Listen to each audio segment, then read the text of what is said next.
नमस्कार दोस्तों, इस वीडियो में हम लेखक रस्किन बॉन्ड के बारे में चर्चा करेंगे। तो चलिए शुरू करते हैं वीडियो। रस्किन बॉन्ड ब्रिटिश मूल के एक प्रख्यात समकालीन भारतीय लेखक हैं। उन्होंने प्रेरक बच्चों की किताबें लिखी और उनके साहित्य के काम को सम्मानित करने के लिए उन्हें साहित्य अकादमी पुरस्कार से सम्मानित किया गया। 19 मई 1934 को भारत के कसौली में जन्मे वे एडिथ क्लार्क और ऑब्रे बॉन्ड के पुत्र थे। उनके पिता ने रॉयल एयरफोर्स में सेवा की और अक्सर अपने बेटे के साथ एक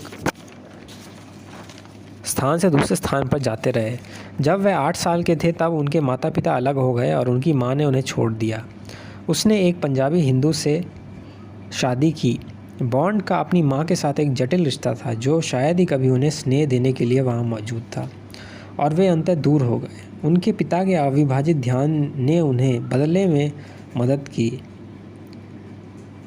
उन्होंने प्यार और सुरक्षित किया, लेकिन उनके जीवन में उनके दुखद प्रस्थान ने उन्हें अकेला और टूटा हुआ छोड़ दिया। अपने पिता के आकस्मिक निधन के बाद वह देहरादून चले गए, जहां उनकी दादी ने उनका पालन पोषण किया। उन्होंने अपनी प्रारंभिक शिक्षा शिमला के बिशप कॉटन स्कूल से प्राप्त की। अपने स्कूल के वर्षों के दौरान उन्होंने हैली साहित्य पुरस्कार और इरविन दिव्यता पुरस्कार सहित कई लेखन प्रतियोगिताएं जीती।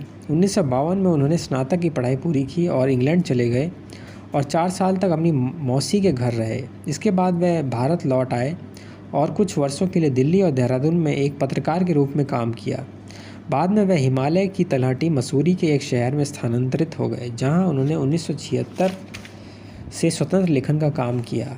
उनके निबंध और लेख कई पत्रिकाओं में प्रकाशित हुए, जैसे कि the Pioneer, the leader, the Tribune और द टेलीग्राफ। अब तक उन्होंने 300 से अधिक लघु कथाएं, निबंध और उपन्यास और 30 से अधिक बच्चों की किताबें लिखी हैं।